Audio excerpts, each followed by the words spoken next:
Profesor Jimli Asidiki dalam kata pengantar buku, Mengapa G30 SPKI Gagal, Suatu Analisis, menguraikan secara singkat dan padat sejarah kelam Partai Komunis Indonesia, PKI, di Indonesia. Buku, Mengapa G30 SPKI Gagal, Suatu Analisis, itu sendiri disusun oleh Maijen Purnawirawan Samsudin. Menurut Profesor Jimli Asidiki, lembaran pertama sejarah gerakan komunisme di Indonesia dimulai dengan kedatangan Snifliet, seorang Belanda di Nusantara pada tahun 1913. Pada mulanya ia penganut mistik Katolik, namun beralih ke ide-ide sosial demokratis yang revolusioner. Setahun setelah kedatangannya, ia mendirikan Indische Social Demokratische Vereniging atau ISDV, atau juga yang disebut Perserikatan Sosial Demokrat Hindia. Sebuah partai beraliran kiri yang dengan cepat berkembang menjadi partai komunis pertama di Asia yang ada di luar negara Uni Soviet. Masih menurut Jimli Asidiki, ISDV ingin mendapat basis dukungan yang luas di kalangan rakyat mengingat hampir seluruh anggotanya adalah orang Belanda. Pilihan untuk itu adalah Sarekat Islam atau SI. Saat itu merupakan satu-satunya organisasi yang memiliki jumlah pengikut besar di kalangan rakyat Indonesia. Perkembangan selanjutnya, pengaruh kiri yang dibawa ISDV ke dalam SI bertambah besar dan menyebabkan konflik internal yang parah dan menyebabkan timbulnya dua faksi di tubuh SI, yakni SI Merah atau Komunis dan SI Putih atau SI Islam. Selanjutnya, pada bulan Mei tahun 1920, ISDV yang telah berhasil meraih dukungan besar dari para anggota SI berganti nama menjadi Perserikatan Komunis di Hindia. Pada tahun 1924 berganti nama lagi menjadi Partai Komunis Indonesia. Sejak saat itulah PKI lahir dan selanjutnya membayang-bayangi perjalanan bangsa dan negara Indonesia selama sekitar 42 tahun atau dari tahun 1924 sampai dengan 1966. Kata Jimli Asidiki, selama kurun waktu tersebut, PKI memperjuangkan ideologi komunis dengan menggunakan jalan kekerasan dan menghalalkan segala cara selama hal itu dapat mengarahkan pada pencapaian tujuan. Jalan kekerasan, konfrontatif, dan tak kenal kompromi ini memang dikenal sebagai salah satu ciri khas gerakan komunis dimanapun. Sikap keras ini seringkali membawa dampak buruk, yakni jatuhnya korban jiwa yang banyak di kalangan kelompok lawan komunis. Menurut catatan, selama 74 tahun atau dari tahun 1917 sampai dengan tahun 1991 ideologi Marxisme-Leninisme telah membunuh sekitar 100 juta manusia di 76 negara. Artinya, orang-orang dengan alasan ideologi Marxisme-Leninisme di dunia telah membunuh rata-rata 1,35 juta jiwa setiap tahunnya, atau 3.702 jiwa setiap hari atau 154 jiwa setiap jamnya. Secara ringkas, tujuan PKI adalah mengkomuniskan Indonesia. Pada mulanya PKI mengikuti garis Moskow atau Uni Soviet dan dalam perkembangannya berubah mengikuti garis Beijing atau RRC. Tulis Jimli dalam kata pengantar buku, Mengapa G30 SPKI Gagal, Suatu Analisis.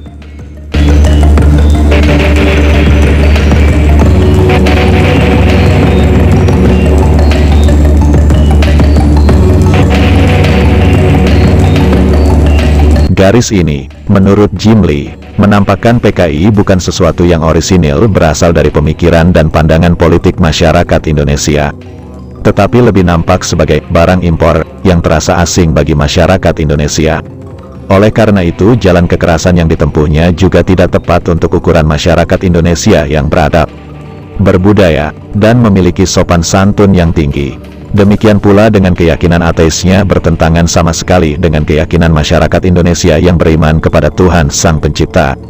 Hanya saja sisi yang berbeda secara diametral ini ternyata tidak menghalangi PKI memperoleh dukungan cukup besar dari masyarakat dan melakukan apa yang diyakininya.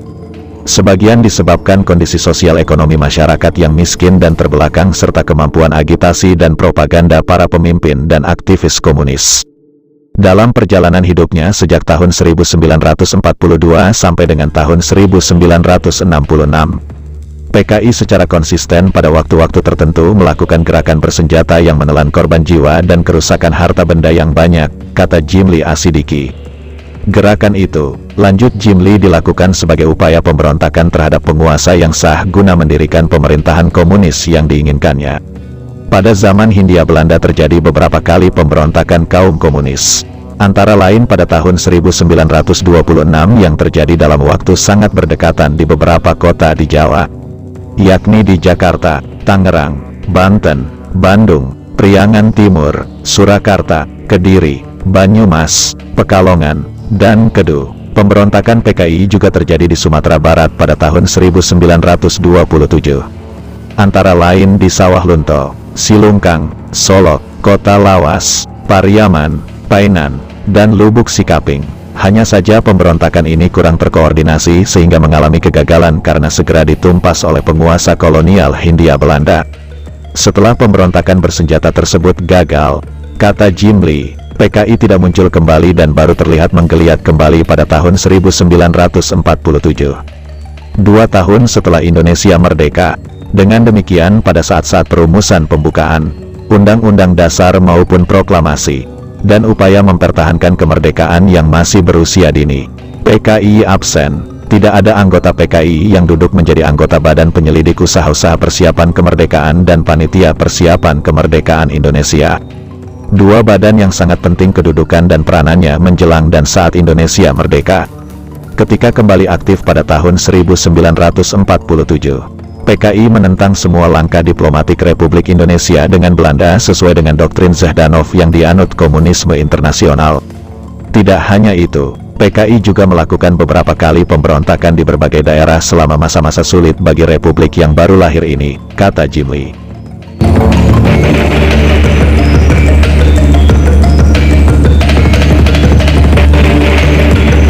Sebagai contoh timbulnya pemberontakan di Tegal, Brebes, dan Pemalang yang terkenal dengan istilah peristiwa 3 daerah. Pemberontakan ini terjadi pada akhir Oktober sampai dengan awal Desember tahun 1945.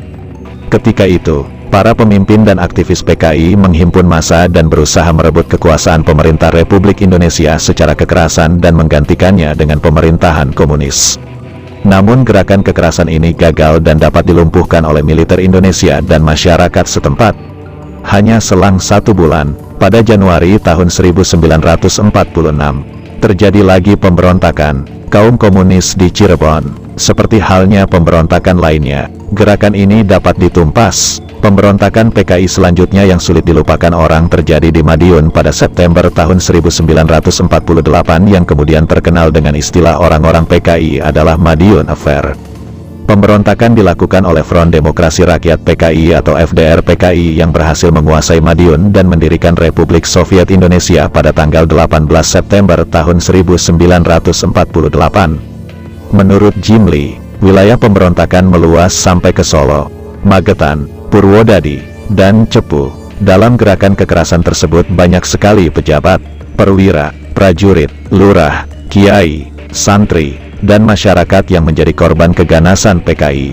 Kejadian itu terasa begitu mengerikan.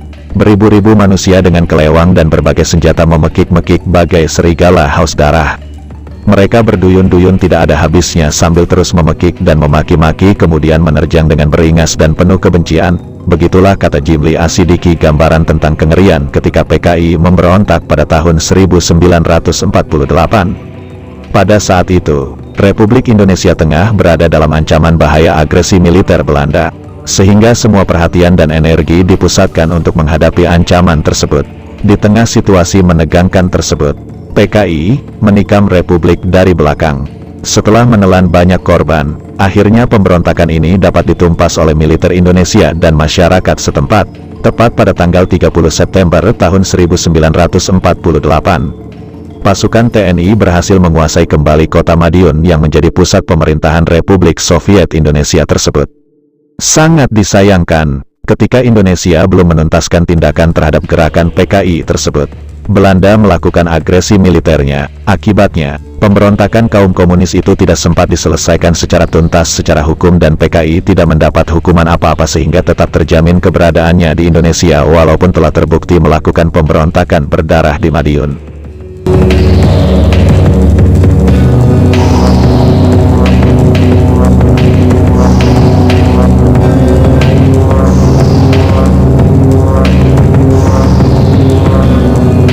Keberhasilan PKI mempertahankan eksistensinya. Menurut Jim Lee, Juga disebabkan karena pada masa itu yang berlaku adalah sistem demokrasi liberal serta pengaruh Presiden Soekarno yang terobsesi menyatupadukan tiga sistem. Nasionalisme Islam Komunisme atau Nasakom. Dampak dari hal ini adalah bahwa PKI bangkit kembali dari kejatuhannya pada tahun 1948. Belajar dari pengalaman Madiun Affair, PKI menempuh jalan baru yang lebih lunak. Di bawah kepemimpinan DN Aidit, PKI menempuh apa yang di kalangan kaum komunis dikenal dengan istilah strategi kanan, yakni berkompromi menempuh jalur parlementer untuk mendapatkan waktu yang cukup bagi PKI untuk membangun kembali kekuatan partainya. Untuk itu, pada awal 1950-an, PKI sibuk melakukan kampanye membersihkan diri dengan menyatakan bahwa PKI dalam Madiun Affair tidak bersalah.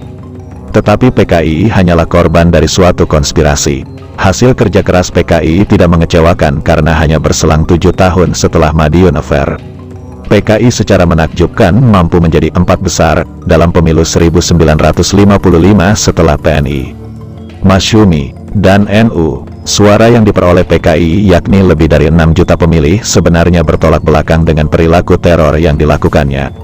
Mungkin masyarakat Indonesia mudah melupakan atau memaafkan sehingga walaupun tragedi Madiun baru terjadi 7 tahun.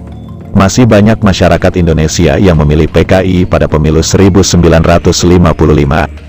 Jika menilik hasil pemilu tersebut, sebenarnya apabila PKI tetap sabar mengikuti cara-cara konstitusional dan damai dalam memperjuangkan ideologinya, di tengah kondisi kehidupan rakyat yang masih sederhana dan miskin, tidak mustahil pada pemilu-pemilu selanjutnya partai ini dapat meraih posisi lebih tinggi, bahkan berkuasa. Hal itu makin mungkin terjadi jika melihat sikap Presiden Soekarno yang sering memberi angin kepada PKI sebagai salah satu konsekuensi dari keyakinannya mengenai Nasakom yang ditulisnya ketika muda. Ditambah lagi, kata Jimli, perkembangan situasi politik nasional makin hari makin menguntungkan PKI. Hal itu antara lain dapat dilihat dari terjadinya pembubaran Partai Masyumi dan PSI yang merupakan lawan politik PKI yang tangguh oleh Presiden Soekarno. Implementasi konsep Nasakom yang digagas Soekarno juga sangat menguntungkan PKI. PKI menjadi salah satu aktor utama dalam Front Nasional yang dibentuk Soekarno dan bertujuan menggalang semua kekuatan politik revolusioner. Suatu istilah yang kental dengan nuansa kiri. Indonesia juga membangun poros Jakarta, Hanoi, Pyongyang, Beijing yang menyebabkan Indonesia masuk dalam satu kotak bersama negara-negara komunis yang akhirnya menyeret Indonesia dalam kancah konflik perang dingin antara kekuatan kapitalisme melawan komunisme. Salah satu pedoman konseptual dalam perjuangan PKI pada masa itu adalah makalah DN Aidit yang berjudul Masyarakat Indonesia dan Revolusi Indonesia. Dalam makalahnya, Aidit menyimpulkan tentang bagaimana mencapai tujuan revolusi Indonesia, yaitu melalui perebutan kekuasaan. Karena itu, menurut Aidit, tahapan strategis pertama yang harus ditempuh PKI ialah menguasai 60 ribuan desa yang ada di Indonesia, terutama di Pulau Jawa. Dokumen ini menjelaskan niat makar PKI terhadap Republik Indonesia. Jargon pembersihan 7 setan desa yang diteriakkan PKI lahir dari perkiraan yang ada dalam makalah tersebut. Untuk itu menjadi hal yang aneh jika sekarang kaum komunis dan simpatisannya mengaku bahwa G30 SPKI merupakan hasil konspirasi pihak luar, yakni Angkatan Darat dan PSI atau akibat perseteruan di dalam tubuh TNI Angkatan Darat. Dari perkembangan situasi nasional dan perolehan suara yang cukup besar dalam pemilu 1955, serta konsolidasi internal yang dianggapnya telah optimal, PKI merasa kembali pulih kekuatannya pada awal dasawarsa 1960-an. Partai yang semula menempuh jalan kompromal dan terkesan lunak ini, kembali kepada jati dirinya sebagai partai yang menonjolkan unsur kekuatan fisik dan massa melalui rangkaian aksi sabotase, aksi sepihak, dan teror.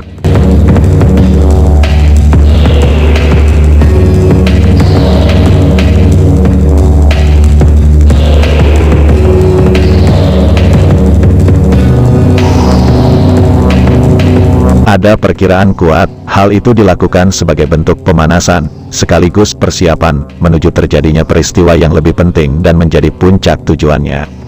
Beberapa contoh aksi PKI tersebut antara lain melakukan tindakan sabotase merusak sinyal sehingga terjadi tabrakan antar rangkaian kereta api di stasiun Purwokerto pada tahun 1964. Tabrakan 2 rangkaian kereta api di Surakarta, Kroya, Cirebon, Semarang, dan Cipapar, Jawa Barat pada tahun 1964.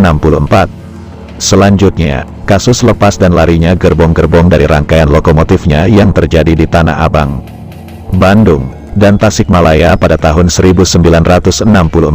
Demikian pula terjadi aksi sepihak kaum komunis untuk melawan 7 setan desa di Klaten dalam bentuk pengeroyokan terhadap seorang petani dan membabat secara paksa milik seorang petani pada tahun 1964. Di Indramayu dalam bentuk penganiayaan terhadap 7 polisi hutan pada tahun 1964. Di Kediri berupa penganiayaan seorang petani dan kepala desa pada tahun 1964. Di Simalungun dikenal dengan peristiwa Bandar Betsi dalam bentuk aksi penyerobotan tanah perkebunan milik negara serta pengeroyokan terhadap seorang tentara sampai meninggal pada tahun 1965.